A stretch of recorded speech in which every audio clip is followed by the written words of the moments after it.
రైతు సోదరులకు నమస్కారం. ఈ వీడియోలో మనం రైతులకు మంచి ఆదాయాన్ని అందించే ఒక ముఖ్యమైన ఉద్యాన పంట గురించి తెలుసుకుందాం. అవే సుగంధ పంటలు. ప్రస్తుతం వ్యవసాయంలో సాగు ఖర్చులు పెరుగుతున్నాయి. కూలీల కొరత, మార్కెట్ ధరలో హెచ్చుతగ్గులు రైతులకు ఇబ్బందిగా మారుతున్నాయి. ఇలాంటి పరిస్థితిలో తక్కువ పెట్టుబడితో మంచి లాభాలను అందించే పంటలను ఎంచుకోవడం చాలా అవసరం. లెమన్ గ్రాస్, సిట్రోనెల్లా, పామరోజా, వెటివర్ వంటి సుగంధ పంటలకు దేశీయంగా మాత్రమే కాకుండా అంతర్జాతీయ మార్కెట్లో కూడా మంచి డిమాండ్ ఉంది. ఈ పంటల నుంచి తీసే ఎసెన్షియల్ ఆయిల్స్ ఔషధ పరిశ్రమ, సబ్బులు, అగరబత్తులు, సుగంధ ద్రవ్యాల తయారీలో విస్తృతంగా ఉపయోగిస్తున్నారు.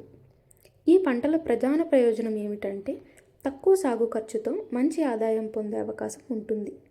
పంటను బట్టి ఒక్కసారి నాటితే అనేక కోతలు తీసుకోవచ్చు. దీంతో రైతులకు స్థిరమైన ఆదాయం లభించే అవకాశం పెరుగుతుంది. అలాగే పంటను నేరుగా అమ్మడం కంటే దాని నుంచి ఎసెన్షియల్ ఆయిల్ను తయారు చేసి విక్రయిస్తే మరింత విలువ, మరింత లాభం పొందవచ్చు. దీనిని ప్రోత్సహించేందుకు ఉద్యాన శాఖ ద్వారా ఈ పంటలు పండించడానికి ఒక ఎకరాకి 8,000 చొప్పున ఒక రైతుకి గరిష్టంగా 5 ఎకరాల వరకు రాయితీని అందిస్తున్నారు. అలాగే ఎసెన్షియల్ ఆయిల్ ఎక్స్ట్రాక్షన్ యూనిట్ల స్థాపనకు 35% సబ్సిడీ సౌకర్యాలు అందుబాటులో ఉన్నాయి. ఈ పంటలను పండించడానికి ఉద్యాన శాఖ ద్వారా ఈ పథకాలను సద్వినియోగం చేసుకొని రైతులు తమ ఆదాయాన్ని పెంచుకోవచ్చు. ప్రస్తుతం పామరోజా ఒక ఎకరానికి ఒక సంవత్సరంలో 50 నుంచి 60 లీటర్ల ఆయిల్ దిగుబడిని ఇస్తుంది.